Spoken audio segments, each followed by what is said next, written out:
Hi hello welcome back to my channel. இன்றைக்கி நம்ம இந்த வீடியோவில் என்ன பார்க்க போகிறோம் அப்படின்னா கீ ரைஸ் வித் சிக்கன் கறி தான் வந்து பார்க்க போகிறோம். ஸோ எப்படி டெலிஷியஸாக வந்து நம்ம செய்யலாம் அப்படின்ட்டு பார்க்கலாம். ஸோ அதுக்கு முன்னாடி நான் பாஸ்மதி ரைஸ் ஒரு கிளாஸ் எடுத்துக்கிட்டேன். ஸோ அது வந்து நல்லா வாஷ் பண்ணிவிட்டு சோக் பண்ணிட்டேன். இப்போ வந்து எப்படி கீ ரைஸ் செய்யலாம் அப்படின்ட்டு பார்க்கலாம். ஆயில் வந்து போட்டுக்கிட்டு ஒரு 4 டேபிள் ஸ்பூன் ஆஃப் ஆயில் போட்டுக்கிட்டு அதில் வந்து நீங்கள் கீயுமே ஆட் பண்ணிக்கலாம். ஸோ நான் வந்து கீ வந்து லாஸ்ட்டில் ஆட் பண்ணுறேன். அதுக்கப்புறம் கரம் மசாலா, கொஞ்சோண்டு சோம்பு, சாப்ட் ஆனியன்ஸ் போட்டு நல்லா சாட்டே பண்ணிக்கோங்க. அதுக்கப்புறம் ஒரு 4 க்ரீன் சில்லிஸ் கிட்ட வந்து நான் ஆட் பண்ணியிருக்கேன். ஸோ அதுவுமே போட்டுட்டு நல்லா சாட்டே பண்ணிவிட்டு உங்களுக்கு எவ்வளோ கேஷ்யூ நட்ஸ் தேவையோ அவ்வளோ கேஷ்யூ நட்ஸ் வந்து நீங்கள் ஆட் பண்ணிக்கலாம். ஸோ நல்லா ஆனியன்ஸ் வந்து நல்லா ரோஸ்ட் ஆனதுக்கப்புறம் நீங்கள் வந்து ஜிஞ்சர் கார்லிக் பேஸ்ட் ஒரு 1.5 டேபிள் ஸ்பூன் வந்து போட்டு அந்த ஜிஞ்சர் கார்லிக் அந்த பச்சை வாசனை போகிற வரைக்கும் நீங்கள் நல்லா வதக்கிக்கணும். அதுக்கப்புறம் நான் ஒரு கிளாஸுக்கு 1.5 கிளாஸ் அளவுக்கு நான் தண்ணி போட்டிருக்கேன். அது போட்டுட்டு நல்லா கொதி வரும்போது கொத்தமல்லி, அதுக்கப்புறம் புதினா இலை, ஸோ இந்த மாதிரி போட்டு தேவையான அளவு உப்பு. ஸோ நல்லா கொதி வந்ததுக்கப்புறம் நம்ம சோக் பண்ணி வச்சுருக்கிற பாஸ்மதி ரைஸ் வந்து நம்ம ஆட் பண்ணிடலாம். இது ஒரு 10 மினிட்ஸ் கழித்து தம் கொடுத்தீங்கன்னா உங்கள் கீ ரைஸ் ரெடி ஆகிடும். இப்போ வந்து சிக்கன் கறி வந்து எப்படி செய்யலாம் அப்படின்னு பார்க்கலாம். ஸோ இதுக்கு நான் வந்து ஆயில் ப்ளஸ் வந்து பாதி அளவுக்கு கீயும் எடுத்திருக்கேன். அதுக்கப்புறம் ஆஸ் யூஷுவலாக நம்ம ஆட் பண்ணுற கரம் மசாலா ஐட்டம்ஸ், பட்டை, லவங்கம், ஏலக்காய் இதெல்லாமே ஆட் பண்ணிவிட்டு ஆனியன்ஸ் வந்து நல்லா பொடிசாக கட் பண்ணிக்கோங்க, நல்லா சாப் பண்ணிக்கோங்க. ஸோ அந்த சாப்ட் ஆனியன்ஸ் வந்து நான் 2 கிட்ட, பெரிய வெங்காயம் ரொம்ப பெருசாக இருக்குது, ஸோ அதை நான் வந்து 2 கிட்ட எடுத்திருக்கேன். ஸோ உங்கள் வீட்டில் மீடியமாக இருந்துச்சுன்னா 3 எடுங்க.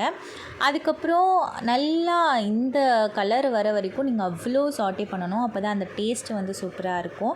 அதுக்கப்புறம் 1 full tablespoon of ginger garlic paste, so அதுவும் போட்டு நல்லா சாட்டே பண்ணிக்கிட்டேன்.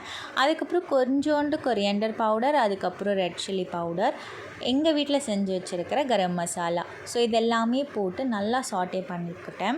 ஸோ அது வந்து நல்லா எண்ணெய் பிரிஞ்சு வரும் அப்படின்னு சொல்லுவாங்க இல்லையா, ஸோ அந்த அளவுக்கு நம்ம நல்லா சாட்டே பண்ணிக்கணும்.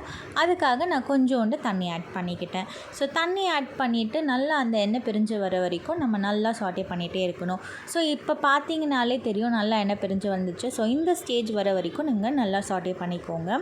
அதுக்கப்புறம் நான் மேரினேட் பண்ணி வச்சுருக்கிற சிக்கன், இந்த சிக்கனில் நான் என்னென்னலாம் போட்டிருக்கேன் அப்படின்னு பார்த்தீங்கன்னா கொஞ்சோண்டு turmeric powder, red chilli powder, ginger garlic paste, salt, so இதெல்லாமே போட்டு ஒரு 1 hour வரைக்கும் மேரினேட் பண்ணி வச்சுருக்கேன்.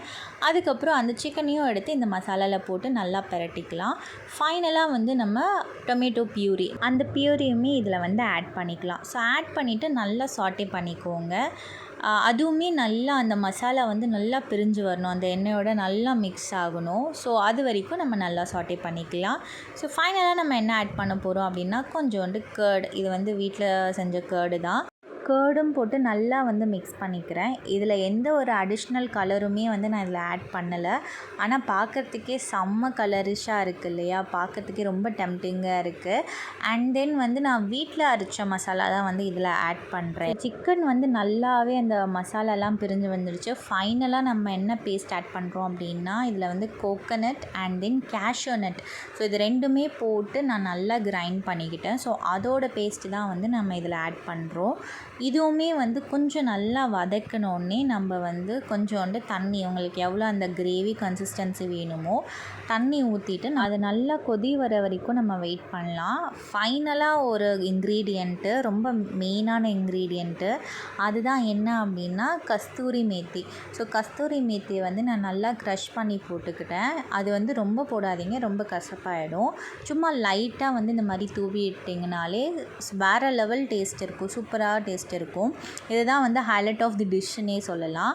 அதுக்கப்புறம் அதுவுமே நல்லா மிக்ஸ் பண்ணிவிட்டு குக்கரை வந்து மூடி வச்சுடுங்க. ஒரு 2 விசில் வந்தால் போதும், நம்ம சூப்பரான சிக்கன் கறி வந்து ரெடி ஆகிடும். ஃபைனலாக நம்ம ghee rice and then chicken curry ரெண்டுமே வந்து ரெடி ஆகிடுச்சு. ஸோ இதோட டேஸ்ட் வந்து ரொம்பவே டெலிஷியஸாக இருக்கும். ரொம்பவே சிம்பிளான இன்க்ரீடியன்ஸை வச்சு ரொம்ப டெலிஷியஸான டேஸ்ட்டில் வந்து நம்ம ரெடி பண்ணியாச்சு. கண்டிப்பாக உங்கள் வீட்டில் ட்ரை பண்ணிவிட்டு கமெண்ட் பண்ணுங்கள். For more videos subscribe my டெலிடி சேனல். தேங்க்ஸ் ஃபார் வாட்சிங். பை பாய்.